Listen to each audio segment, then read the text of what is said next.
2001 and 2002, this is when I really began to feel, the tugging in my heart about coming to Namibia. And what struck me about this thing that God was asking me to do was it didn't make sense to me. And there was this thing, stop what you're doing, go to Namibia.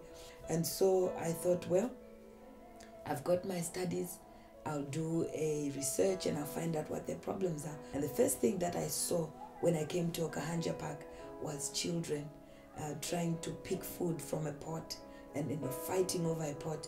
And that's the sight that stayed with me, and that's the sight that decided me to say, this is really what God is calling me to do. I must start feeding the children.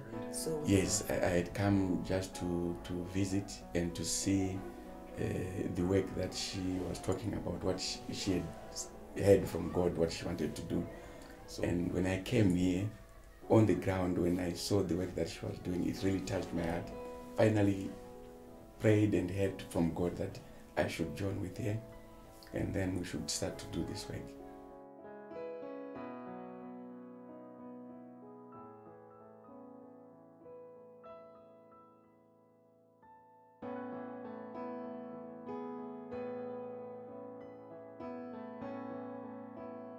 The first thing we recognized was the issue of HIV and AIDS.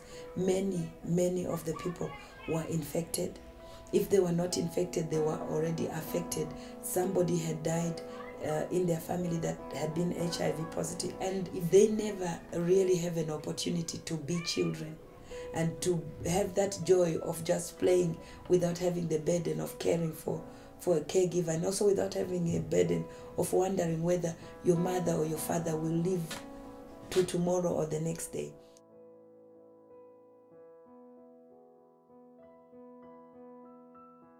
I would very much like to request that you, our friends, help us to pray, and in our various prayer requests. The most important being that for the ministry, Hope Initiatives, the children's ministry that we run, it's so important that the covering of God be the most important thing. So we just want to request that people continue to pray for us, to strengthen the program itself, and that God's covering will remain with the program.